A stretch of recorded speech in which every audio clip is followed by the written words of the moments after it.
começar, o Brasil está enfrentando um recuo no combate à corrupção? Com certeza, Felipe.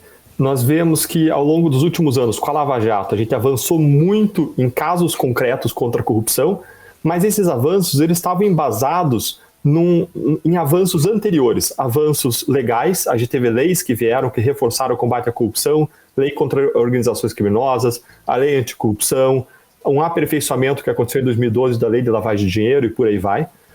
Também estava calcada a Lava Jato em avanços institucionais, no histórico fortalecimento do Ministério Público, da Polícia Federal, da Receita Federal, do COAF, do departamento que faz cooperação internacional dentro do Ministério da Justiça e por aí vai. Ou seja, além de avanços legais, aconteceram avanços institucionais e, além desses avanços legais e institucionais, houve avanços operacionais. A gente aprendeu muito com casos como o Banestado, caso como o Mensalão, aprendeu em termos de cooperação internacional, colaboração premiada, rastreamento de ativos. Então, a Lava Jato veio calcada nessa série de avanços. Mas agora o que a gente vê é um ataque, não só aos resultados da Lava Jato, mas um ataque a esses próprios pilares que permitiram que ela acontecesse. Então a gente vê hoje retrocessos na área legislativa, retrocessos institucionais, a gente vê também um clima de retaliação aos próprios agentes que atuaram na Lava Jato. Quem são, doutor Deltan Dallagnol, em sua avaliação, os principais vilões, digamos assim, do combate à corrupção no país atualmente? Há um personagem ou vários personagens que estão aí se colocando como empecilho do combate à corrupção? Eu não vou pessoalizar, mas eu vou colocar o contexto. A Lava Jato, à medida que se expandiu, ela atingiu interesses poderosos de diferentes partidos políticos. Para você ter uma ideia, uma única empreiteira, que era uma das várias empreiteiras envolvidas nos crimes, ela implicou 415 políticos de 26 diferentes partidos. E essas pessoas elas foram acuadas, vamos colocar assim, pelo combate à corrupção. A opinião pública estava muito atenta, apoiando o combate à corrupção, as investigações avançando. E chegou um momento hoje em que a opinião pública está preocupada mais com outros assuntos mais urgentes, mais emergentes, como a pandemia, a recuperação econômica. E essa pauta cansou.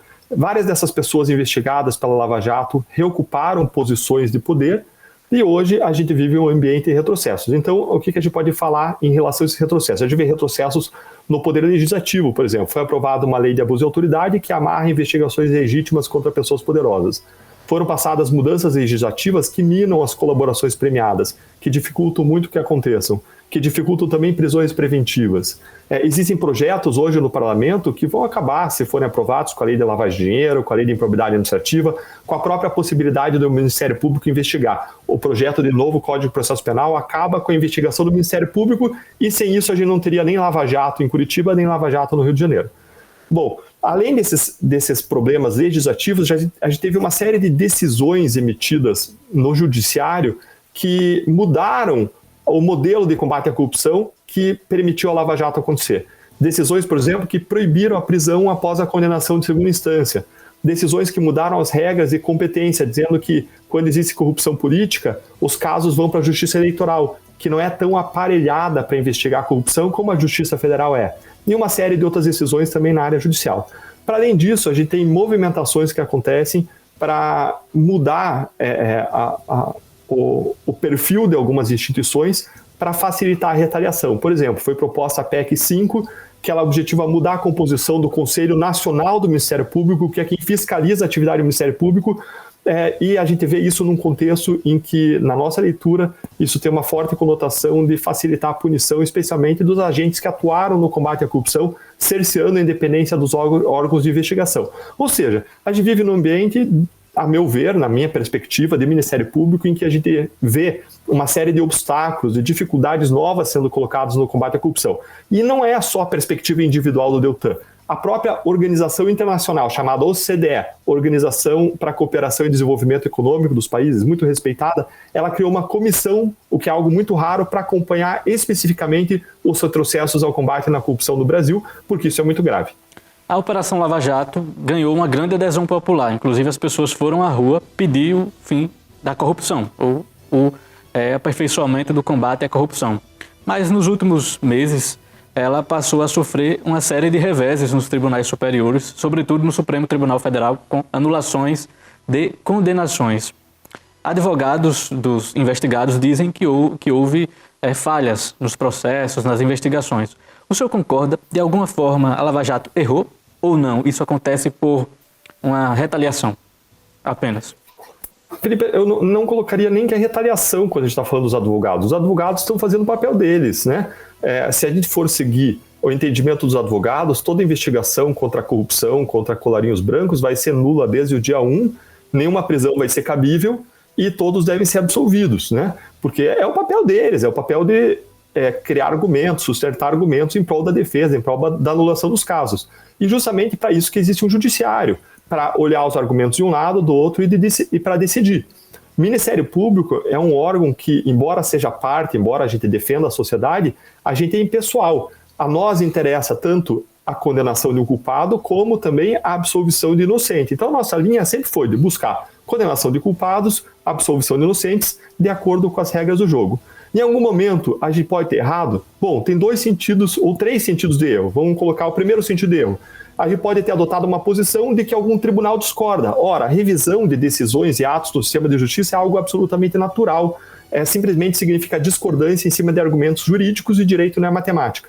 Tem um segundo sentido de erro, quer dizer, não, eles afrontaram a lei, eles passaram completamente dos limites. Isso aconteceu? Não. Nunca aconteceu, nunca se apontou que isso aconteceu, nunca foi reconhecido em nenhum tribunal que isso aconteceu, jamais se afrontou a lei no sentido de ultrapassar limites legais. Em terceiro lugar, tem outro sentido de erro que seria, poderia ter feito algo diferente, algo melhor? Aí, Felipe, com certeza, a gente poderia ter feito coisa melhor, assim como a gente poderia não ter feito nada, ter feito coisa muito pior, e não ter conseguido quebrar a impunidade como se quebrou. Então, no balanço de benefícios e digamos, de dificuldades, eu vejo muito mais avanços do que retrocessos do trabalho que foi feito. E quando você está fazendo algo que é inovador, que jamais aconteceu no país, quando você está desbravando, é natural que você faça coisas que você pode aperfeiçoar, que você pode fazer melhor, e o sistema deve ser aperfeiçoado. Agora, o que a gente vem vendo ao longo dos últimos meses não é um esforço para aperfeiçoamento, para que funcione melhor. O que a gente vem vendo é um esforço contínuo para desmontar, para tirar as bases desse modelo que permitiu a Lava Jato acontecer. O STF, Supremo Tribunal Federal, ele está participando, de certa forma, dessa ofensiva, até porque a Operação Lava Jato começou em 2014 e somente agora essas decisões vieram no sentido de anular condenações. Que avaliação o senhor faz do papel do STF? Felipe, eu não posso pessoalizar ou julgar intenções ou falar da intenção dos ministros ou intenção de uma instituição. O STF é uma instituição importante no nosso país, ela deve ser respeitada, ela tem um papel importante na democracia e ela desempenha, em grande medida, o seu papel. Agora, nós discordamos, e eu discordo de várias decisões do Supremo Tribunal Federal no contexto do combate à corrupção. Eu acredito que várias decisões proferidas, elas têm um impacto negativo sobre o andamento das investigações e processos pela perspectiva do Ministério Público. Então, quando o Supremo Tribunal Federal impede a prisão após a segunda instância, isso significa que nos casos de colarinhos brancos, a prisão vai acontecer depois de 10, 15, 20 anos, se acontecer. Veja o que a situação hoje a que a gente chegou na Lava Jato. Sabe quantos políticos dos 21 condenados, você sabe quantos estão presos, Felipe? Um está preso. E você não vê a perspectiva dos outros serem presos pelos próximos anos. Por quê? Porque existem infinitos recursos em 4 instâncias. Somos o único país do mundo com 4 instâncias. Então você não vê perspectiva de justiça. Isso deixa na sociedade um sentimento, uma sensação legítima de discordância, de insatisfação, de indignação, porque nós queremos um país em que a justiça seja aplicada de modo célere, especialmente em relação às pessoas mais poderosas que têm nas suas mãos as decisões sobre o curso e o caminho do nosso país. Quando você tem pessoas, políticos, pessoas que tomam decisões do país, contra as quais existem fortes evidências de corrupção, você tem que afastar essa pessoa da vida pública, senão você vai correr o risco dessa pessoa seguir gerenciando a coisa pública do mesmo modo como se suspeita que ela gerenciou com base em fartas provas.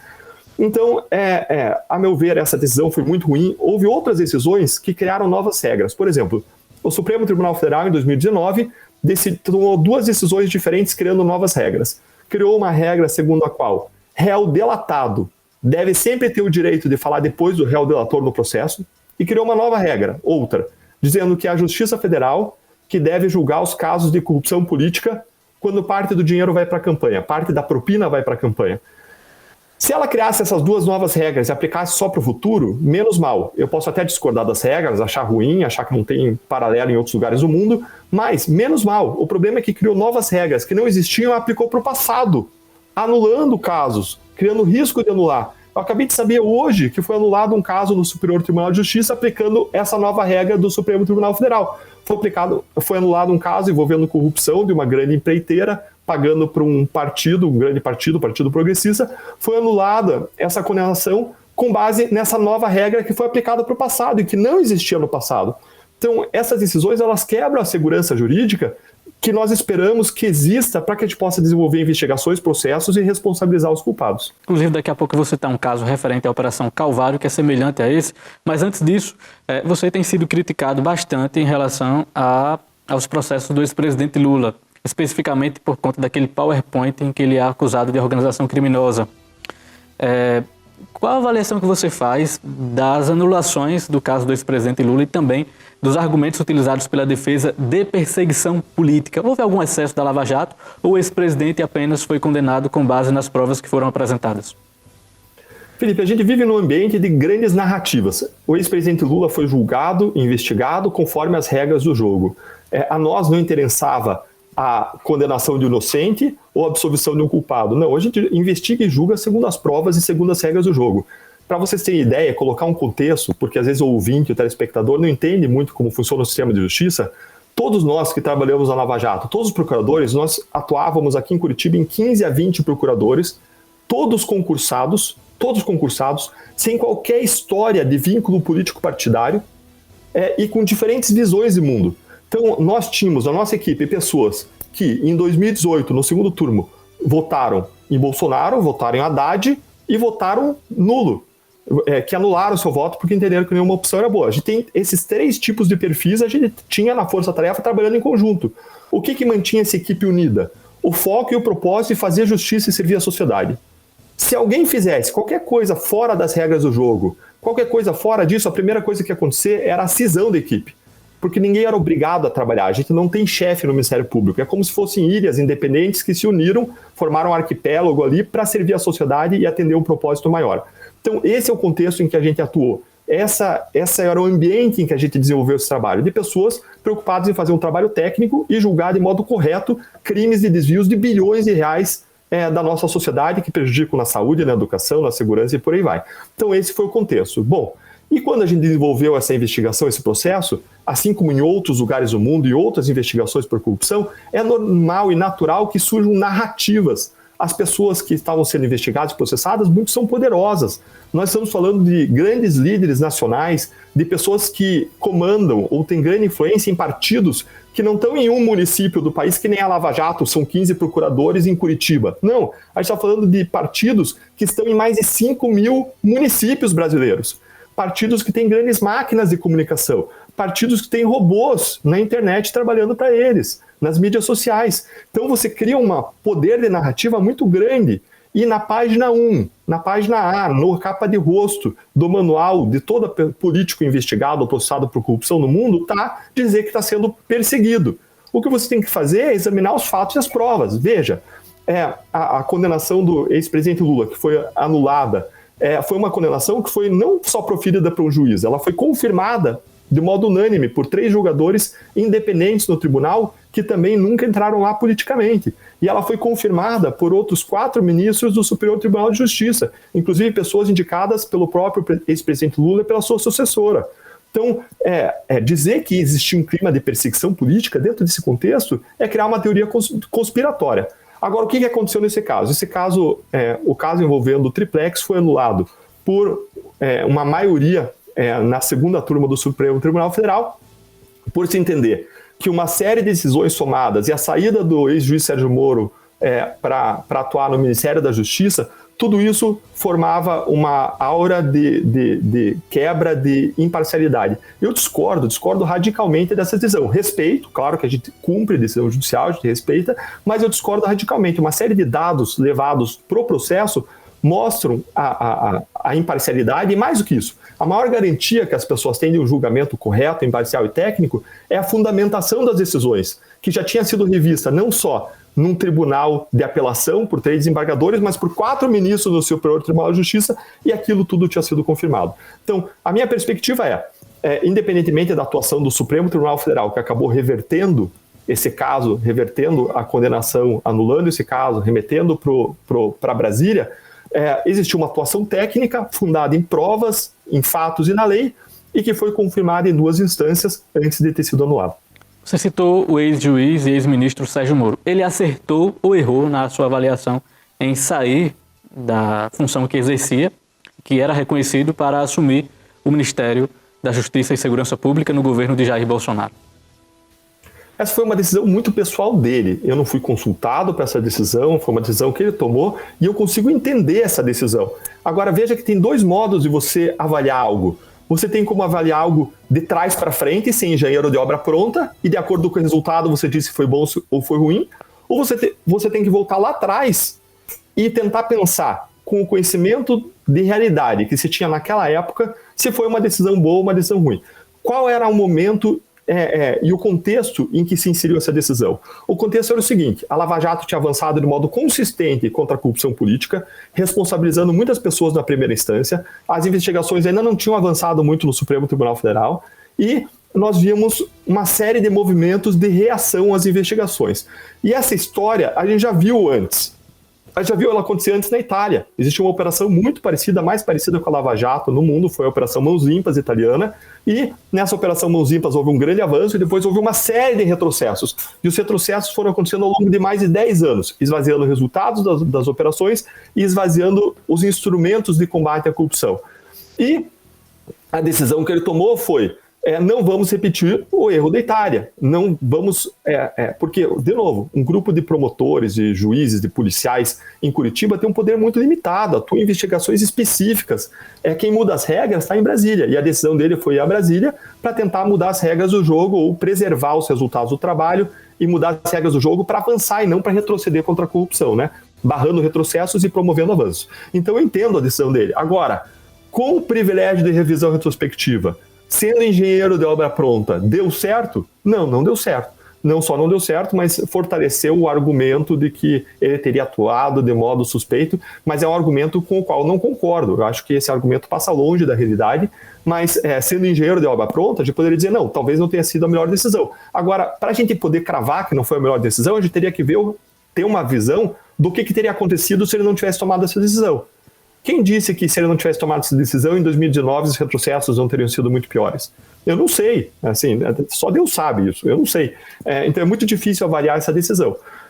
O que eu posso dizer é que se a gente quer um futuro melhor, a gente tem que arregaçar as mangas e trabalhar. Ele foi uma pessoa que você pode criticar alguma decisão que ele tomou? Pode, mas foi alguém que não ficou na sua zona de conforto, era muito fácil para ele continuar como juiz federal, saiu da sua zona de conforto para tentar fazer o melhor para o país. Quantas pessoas estão arregaçando as mangas e fazendo isso, saindo da sua condição de meramente, sei lá, pai, empresário, profissional, professor, estudante, trabalhador, para arregaçar as mangas e mais, exercendo a sua cidadania, trazer transformação completa. É isso que a gente precisa de mais pessoas que tenham essa atitude e que façam isso. Por falar nisso, em suspeição, como você trouxe aí, houve um caso que me parece que começou a fragilizar a Operação Lava Jato, que foi a Vaza Jato, assim ficou conhecida pelo site The Intercept. E que, segundo os advogados dos investigados, supostamente mostraria aí uma suspeição ou parcialidade do julgador, do ex-juiz Sérgio Moro, também dos promotores. Qual a sua avaliação desse caso Vaza Jato? Qual o peso dele para esse processo de, digamos assim, de desgaste da Operação Lava Jato? De fato, houve algo de irregular naquelas mensagens que foram hackeadas e depois divulgadas? O que houve de irregular nessas mensagens foi a deturpação do sentido, a divulgação ilegal, o hackeamento, o crime que aconteceu, tudo isso foi ilegal. Agora, a atuação nossa antes não foi ilegal, pelo contrário, a gente sempre se guiou dentro dos limites da lei e da ética. Se tivesse alguma coisa irregular, Felipe, alguma coisa irregular feita, bastava o advogado lá olhar uma suposta mensagem que foi divulgada e ir lá nos autos, por tudo que a gente faz fica registrado nos autos das investigações, nos autos dos processos, e a pessoa ia lá e identificar, olha, aqui teve uma investigação indevida de uma pessoa com foro privilegiado, olha, aqui teve um acesso a um documento fiscal de modo indevido, mas não encontra. Ou ainda, a pessoa ia dizer, olha, aqui teve uma decisão que não se baseou em fatos e provas, foi uma decisão motivada por outras razões pessoais, mas isso jamais aconteceu. Veja que já tem aí 2 anos desse episódio e nada foi identificado. Não é que teve uma anulação, 2 anulações, nada foi anulado com base nisso. Por quê? Porque era um elemento de narrativa, era um argumento retórico, uma distorção da realidade para se criar teorias como teoria de suspeição, teoria de que houve supostas ilegalidades, mas jamais confirmadas na prática, jamais confirmadas naquilo que é fato. Tudo que a gente faz, de novo, fica registrado. Nossos atos formais de investigação ficam registrados em autos, em processos, e lá bastaria ir olhar lá e identificar o que aconteceu. E o que aconteceu foi que sempre se constatou a regularidade de todos os procedimentos adotados. A punição então, para os hackers, em sua avaliação, de fato, era o que deveria ter acontecido? Eles foram motivados por política? Como é que você faz essa avaliação? O que levou eles a agirem dessa forma e roubarem as mensagens?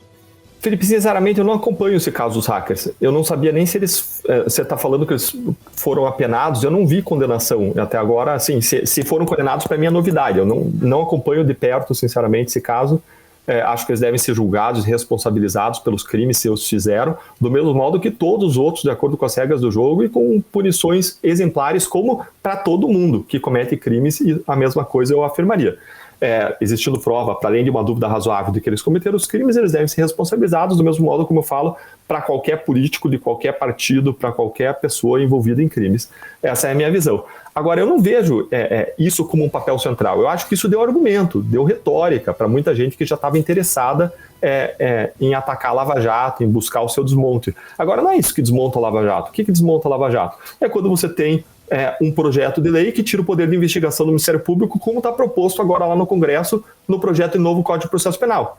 É quando você muda a lei de lavagem de dinheiro para esvaziar a possibilidade de punir crimes de lavagem de dinheiro. É quando você muda a lei de improbidade administrativa, retirando da lei de improbidade administrativa nepotismo, furar fila de vacina e várias outras condutas inadequadas.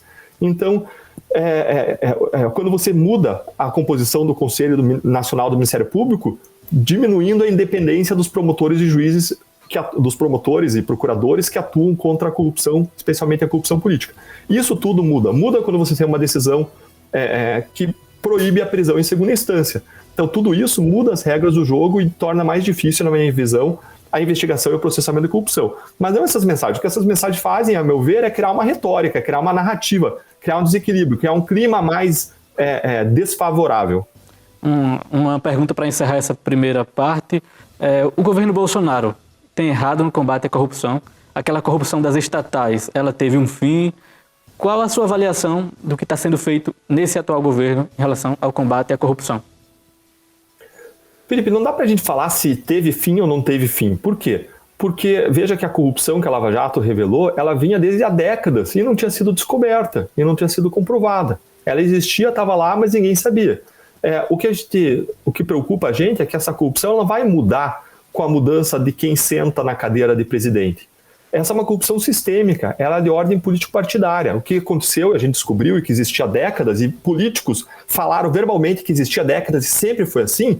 O que existia é que partidos políticos e políticos escolhem para chefiar órgãos públicos pessoas incumbidas de arrecadar propinas. E essas pessoas vão vender decisões dos órgãos públicos, vão fraudar licitações, vão dar licenças ou negar licenças com o objetivo de arrecadar propinas de empresas, empresários particulares que concordam em pagar propinas em troca de benefícios, em troca de lucros extraordinários.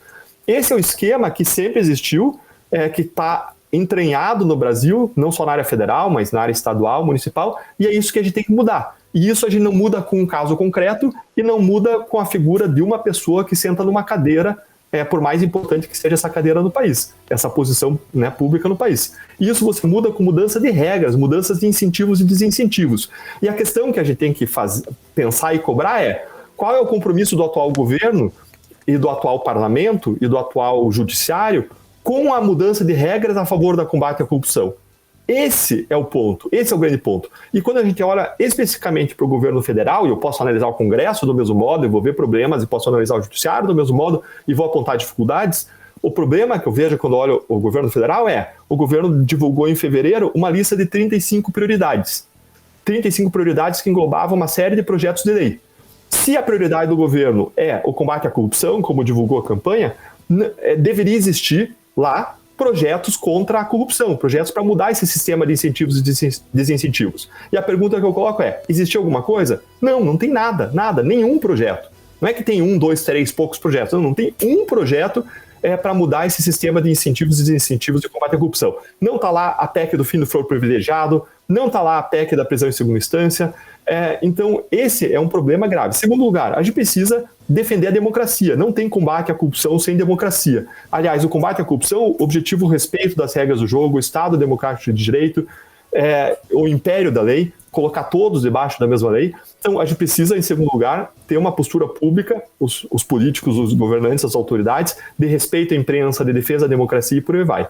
Em terceiro lugar, não pode existir uma interferência nas instituições. Instituições como Polícia Federal, Receita Federal, como COAF, que atuam na investigação e repressão de crimes, elas devem ter respeitado a sua autonomia e independência para atuar de modo técnico, para que não exista ingerência política, para que não exista pressão.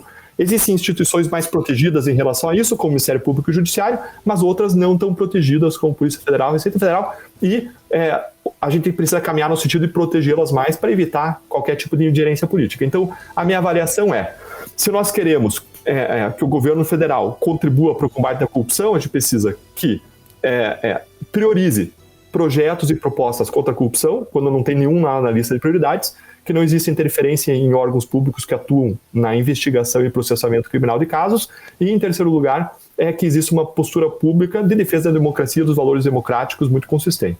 Procurador, no último dia 30 de maio, o senhor compartilhou uma notícia da Folha de São Paulo, em que o promotor da Paraíba, coordenador do GAECO, Otávio Paulo Neto, afirma que a decisão do Supremo Tribunal Federal em enviar para a Justiça Eleitoral um dos processos envolvendo o caso do ex-governador Ricardo Coutinho fomenta a impunidade no âmbito da Operação Calvário.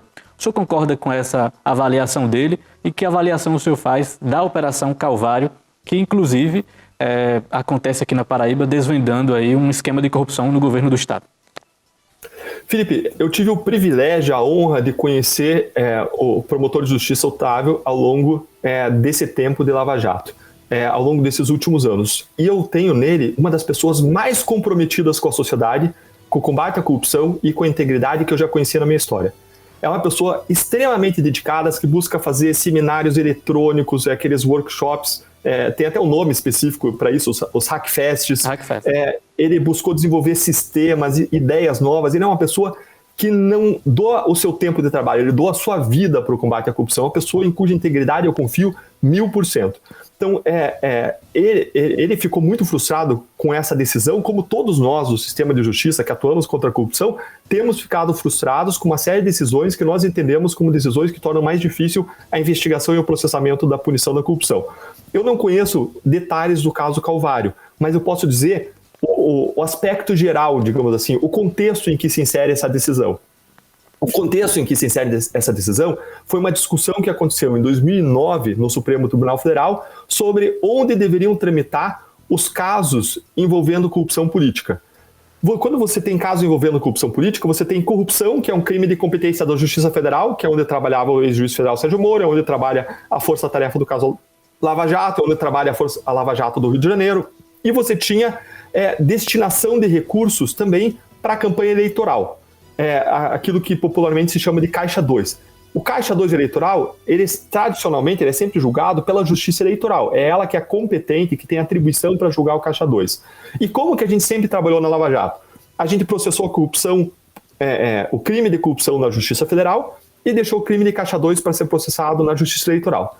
Aí veio o Supremo Tribunal Federal em 2019 e mudou a regra. Sempre a regra foi de separação. Cada justiça processa o seu crime. E aí o Supremo disse, não, quando esses crimes têm relação, eles devem tramitar em conjunto e na Justiça Eleitoral. e pior, aplicou essa regra para o passado. Isso gera um risco muito grande de anulação. Por quê? Porque quando um caso tramita numa justiça que é entendida que não é adequada, não é onde devia ter tramitado, todo caso é derrubado, tudo é anulado. Então você tem um primeiro problema que vários casos estão sendo anulados com base nessa decisão, porque a regra do jogo sempre foi separar e foi assim que a gente trabalhou ao longo do tempo. Em segundo lugar, essa regra, ela acaba, na minha perspectiva, dificultando a investigação e o processamento dos crimes eleitorais. Naquela ocasião, o ministro Barroso, ele disse, as estatísticas de punição de crimes na justiça eleitoral são pífias. Essa não é a especialidade dela. Isso não é uma crítica que tira a credibilidade da justiça eleitoral, porque é como você dizer que um oftalmologista não é a pessoa mais apropriada para fazer uma cirurgia no intestino. Não quer dizer que ele é um mau oftalmologista, ele é especializado em operar olho, não operar o intestino. Então, operar o intestino chama um gastroenterologista. Então, a justiça eleitoral ela não é aparatada para processar e investigar a corrupção. Por quê? Por várias razões. Porque ela não tem uma estrutura própria. Os juízes que atuam lá são juízes que atuam na justiça estadual ou federal, que vão passar um dia lá, 2 dias, 3 por semana e voltam para suas varas normais. Eles têm uma limitação de tempo de trabalho. Existe um revezamento dos juízes. Ele fica em 2 anos, depois sai e vem outro. Imagine na Lava Jato, se tivesse 2 anos no juiz, sai e vem outro. 2 anos no juiz, sai e vem outro. 2 anos no juiz, sai e vem outro. 2 anos no promotor, sai e vem outro. Você tem uma perda imensa de conhecimento de uma operação que é imensa. Então, existe uma perda muito grande na investigação e processamento desses casos na justiça eleitoral. Então, eu entendo totalmente a insatisfação dele. Eu concordo que não deve ser processado na justiça eleitoral. Agora, a gente tem que ver, aí eu não conheço detalhes do caso, mas tem essa decisão padrão do Supremo Tribunal Federal, que, a meu ver, acabou impactando, na minha perspectiva, negativamente as investigações e processos, pelo menos no modo como a gente gostaria que eles caminhassem, com maior agilidade, numa justiça mais aparatada para isso e assim por diante. Procurador, eu tenho umas 2 perguntas para a gente finalizar a nossa participação. CPI da Covid-19, qual a sua leitura? Até porque ela tem um papel fundamental aí nesse sentido da pandemia, mas enfrenta críticas no sentido de que há ali personagens que enfrentam processos relacionados à corrupção também. Qual a leitura que o senhor faz dessa CPI? Bom, 2 questões separadas. Primeiro, a instalação da CPI para investigar determinados fatos. Isso é uma prerrogativa do parlamento, instaurar CPI para investigar e apurar determinados fatos. Não são fatos, ela não está focando em fatos de corrupção, não é minha área de especialidade, tem uma grande briga política em torno disso, isso esqueci o nome, mas é um ninho de abelhas ali, né? É um vespeiro. Assim, e não é minha área de especialidade, então eu não vou entrar nesse ponto. Segundo ponto que você abordou. Existem pessoas ali que têm investigações contra si por corrupção, com provas de corrupção, de outros crimes, que estão participando da CPI. Mas não só na CPI, Felipe. Eu não vou pessoalizar, não só na CPI, fora dela. Veja que o próprio presidente da Câmara dos Deputados é uma pessoa que foi investigada pela Lava Jato e tinha investigações, eu não estou a par de como estão andando essas investigações. Mas o meu ponto, independentemente de um e de outro, é em relação a toda pessoa que está ocupando um cargo público relevante, uma posição de decisão contra a qual pesam fortes evidências de corrupção. Sempre que existir essa situação, a minha opinião o judiciário tem que atuar de modo rápido, de modo eficiente, de modo efetivo. Imagine a seguinte situação para tornar bem popular, assim, bem compreensível para quem nos ouve, tá? Imagine a pessoa que nos ouve, o ouvinte, que você participa, você mora num condomínio, num prédio, e que vocês descobrem várias provas de que o síndico está desviando o dinheiro do condomínio. Várias provas. Claro que ele não está julgado, ele vai ter direito a se defender, ele vai ter uma eventual condenação, vai ter direito a recorrer, vai ficar anos na justiça discutindo isso. Mas a questão que eu coloco independentemente do julgamento final da justiça, vocês vão manter ele como síndico do prédio? Depois de vocês descobrirem evidências que apontam desvios graves? Vocês vão manter? É claro que não. Vocês vão ter uma revolução lá no condomínio e não vão permitir isso. A questão que eu coloco nós como cidadãos, a gente não deveria permitir que continuassem em cargos públicos relevantes, tomando decisões que guiam os rumos do nosso país, pessoas contra as quais pesam fortes evidências de corrupção, seja A, B, C, D, E, seja o partido que for. Essa é a minha perspectiva sobre isso, Felipe. Procurador, você esteve recentemente aqui em Campina Grande participando da Consciência Cristã, um evento que acontece anualmente, que tem forte relevância aí no meio cristão evangélico. Qual a avaliação que você faz desse evento, da sua participação também? E colocando uma segunda pergunta, qual o papel dos cristãos no combate à corrupção?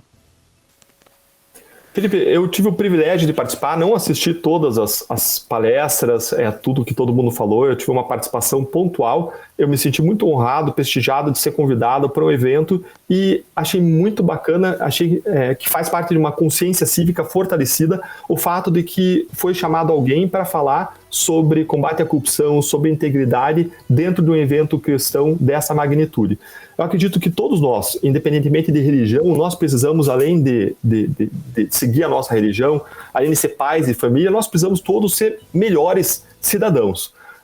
E quando você fala especificamente do cristianismo, isso tem tudo a ver com aquilo que o cristianismo acredita. Isso tem tudo a ver com amor ao próximo, porque o dinheiro desviado pela corrupção é o dinheiro que falta na saúde, que falta na educação, que gera desigualdade social, que gera mortes, falta de segurança pública, mortes em estradas pela má conservação de estradas e por aí vai. Então você combater a corrupção tem a ver com amor ao próximo, tem a ver com serviço à sociedade, tem a ver com integridade, tem a ver com a perspectiva cristã de ser sal da terra, de luz do mundo, agente de transformação, para tornar esse mundo um lugar melhor para nós e para os nossos filhos. Então eu acredito que isso se alinha com a visão cristã, assim como se alinha também com a visão de outras religiões, iria também falar em outros ambientes para pessoas que tenham as mais diferentes fés, porque essa é uma matéria de cidadania. Eu sou cristão, eu tenho essa mesma cosmovisão das pessoas que estavam lá, e na minha vida particular, eu entendo que atuar contra a corrupção e ser o melhor cidadão tem tudo a ver com a cosmovisão cristã e com o modo como eu vejo o mundo. Procurador, para encerrar, qual a característica central que, em sua avaliação, o próximo presidente da República do Brasil deveria ter em 2022? Pergunta muito difícil, Felipe. Você me perguntando, e eu, a partir da minha pauta, a primeira coisa que eu tenderia a dizer deve ser uma pessoa comprometida com integridade, com o combate à corrupção, porque isso é um pressuposto do exercício de um cargo público. Mas não só o presidente, todas as funções públicas. Enquanto o brasileiro não tomar isso em conta na votação, a gente vai continuar com altos índices aí, de corrupção, porque as pessoas que chegam lá não vão priorizar as mudanças sistêmicas, mudanças que promovam desincentivos à prática de corrupção, que a gente espera que elas promovam. Se a gente quer que elas promovam isso, a gente tem que mostrar que isso é prioridade para nós nas urnas, na hora de votar, na hora de cobrar o candidato. E não estou falando da pessoa ir falar da boca para fora que apoia o combate à corrupção. Não, eu quero saber que projetos propôs, o que empurrou para frente, o que defendeu quando estava no exercício do cargo público. Esse é o grande ponto. Enquanto a gente não priorizar isso na escolha das pessoas que vão ocupar os cargos públicos relevantes, a gente não vai ter avanços significativos lá. Agora, a vida não é só combate à corrupção. Combate à corrupção é um pressuposto. Tem muitos outros aspectos muito importantes da vida pública, da política, que também devem ser considerados pelo cidadão. Um deles, por exemplo, é o compromisso com os valores democráticos.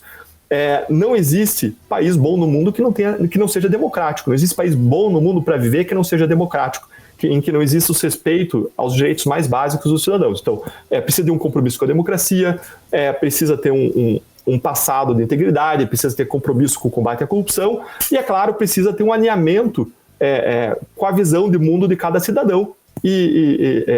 Então, se a pessoa acredita que o país deve ser de um jeito A ou B, vai ter que buscar um político que se posicione de um jeito A ou B. Agora, de novo, como pressuposto, eu colocaria combate à corrupção, passado de integridade e compromisso com a democracia. Você acha que Sérgio Moro será candidato? Eu não sei, não tenho esse conhecimento, Felipe. Procurador Deltan Dallagnol, agradeço demais por sua participação, pela sua atenção com os paraibanos e com o Sistema Arapuã. Parabéns pelo trabalho. Felipe, é um trabalho de todos nós, cidadãos. Um prazer estar com você. Sempre que me chamava, eu vou fazer um esforço para estar aqui com vocês. Como é importante nós discutirmos esse tema, mas mais do que discutirmos, nós agirmos para a transformação do nosso país, para construir um lugar melhor para nós e para os nossos filhos.